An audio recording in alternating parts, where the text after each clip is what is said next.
안녕하세요. 오늘은 우리 삶에서 가장 가깝고도 복잡하며 때로는 깊은 상처를 남기기도 하는 가족 내 갈등에 대한 이야기를 나누어 볼까 합니다. 그 중에서도 오랜 시간 한국 사회의 해묵은 숙제처럼 여겨져 온, 하지만 동시에 많은 분들이 고개를 끄덕일 수밖에 없는 바로 그 이야기, 고부 갈등에 대한 사연을 여러분께 들려드리고자 합니다. 이 이야기는 특정 개인의 것이 아닌 우리 주변에서 흔히 볼 수 있는 보편적인 감정과 상황들을 담고 있습니다. 시어머니의 입장, 그리고 며느리의 입장에서 서로의 마음을 들여다보고 나아가 어떻게 하면 이 복잡한 감정의 실타래를 풀어나갈 수 있을지 함께 고민해보는 시간을 가질 수 있기를 바랍니다. 우리의 주인공은 경기도의 한 아파트에 살고 계신 칠순을 바라보는 순자 여사님과 그녀의 맏며느리이자 이제는 두 아이의 엄마가 된 40대 중반의 지혜 씨입니다. 순자 여사님은 평생을 한결같은 마음으로 가정을 지켜오신 분입니다. 남편 내조와 자식 뒷바라지에 모든 것을 쏟아부었고 특히나 아들 둘을 남 부럽지 않게 키워냈다는 자부심이 대단하셨죠.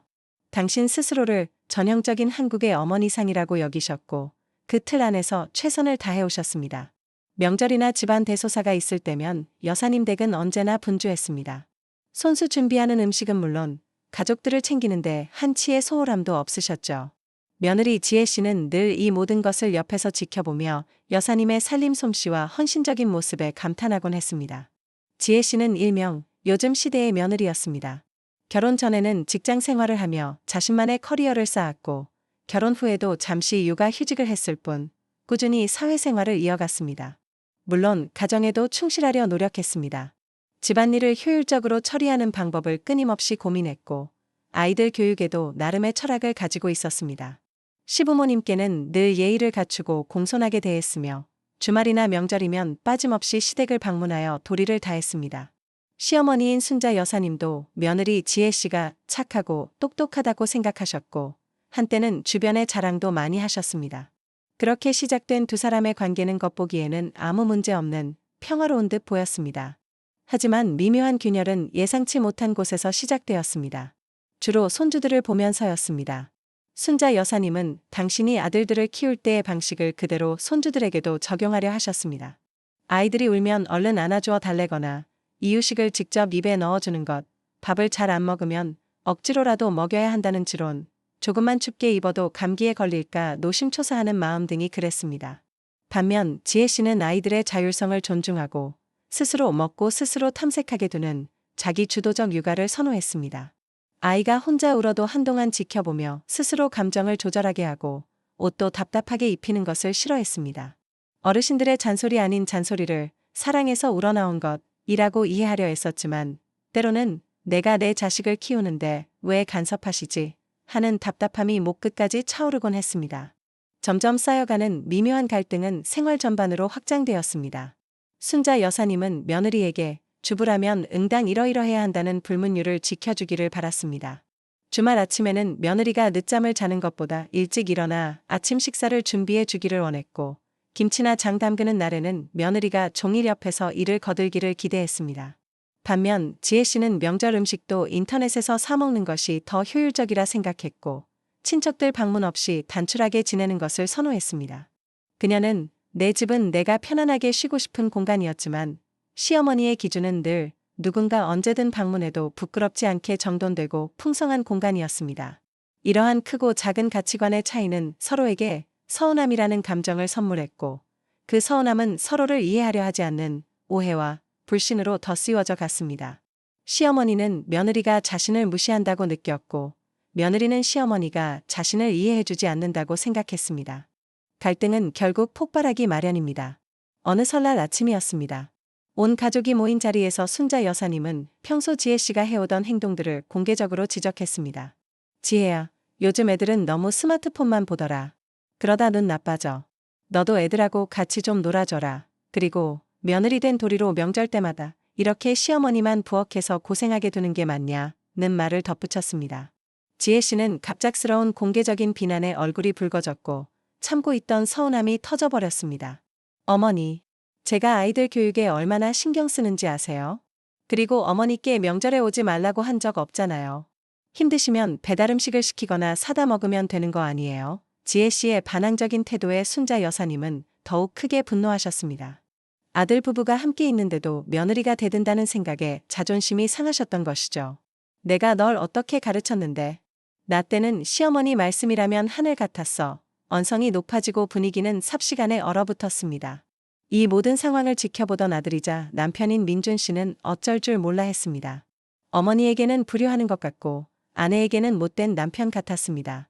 결국 그는 그 자리를 피했고 갈등은 더욱 깊어졌습니다.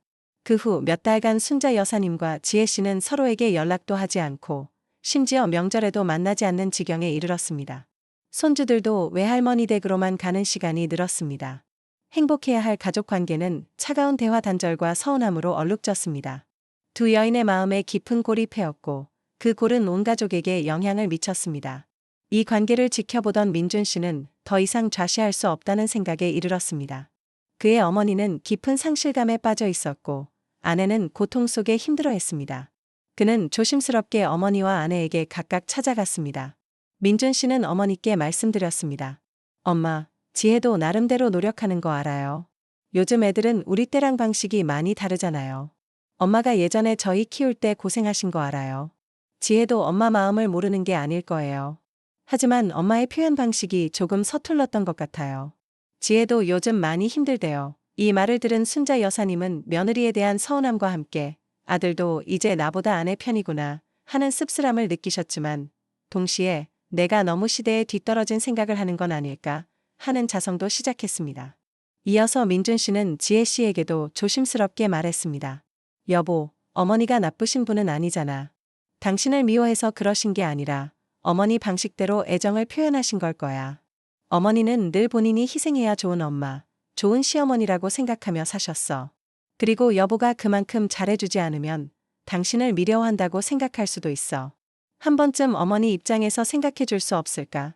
이 말을 들은 지혜 씨는 자신도 모르게 나는 최선을 다했는데 왜 나만 노력해야 해? 라는 생각이 들었지만 곧 내가 시어머니의 진심을 너무 내 방식으로만 해석했던 것은 아닐까 하고 돌아보게 되었습니다.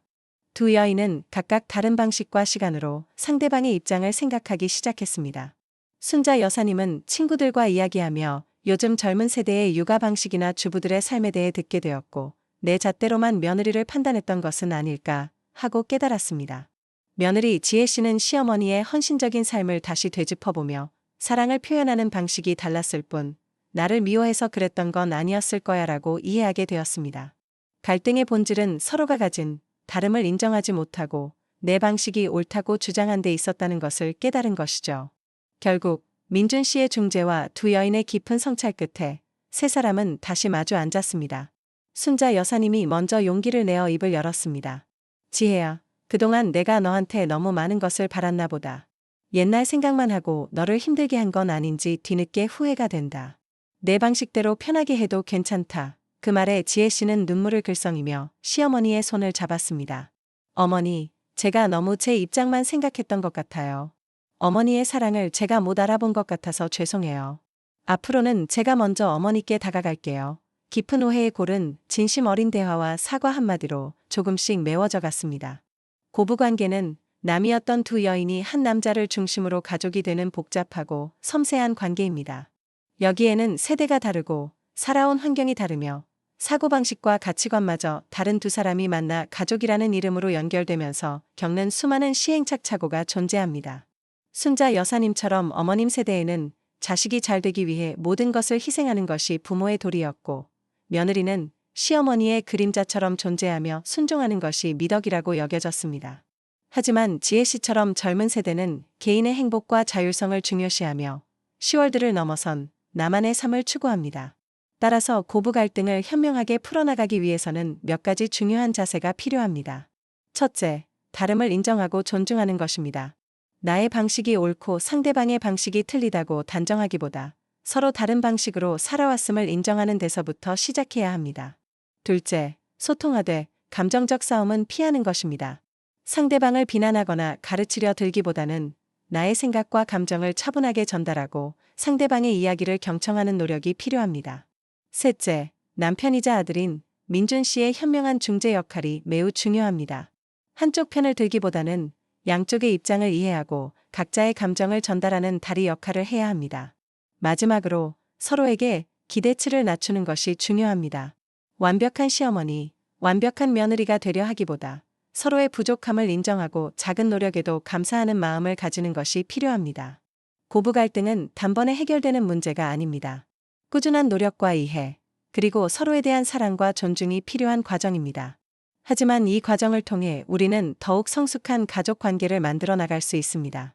이 이야기가 여러분의 가족 안에 존재하는 갈등의 씨앗을 보듬고 건강한 소통을 시작하는 작은 계기가 될 수 있기를 진심으로 바랍니다.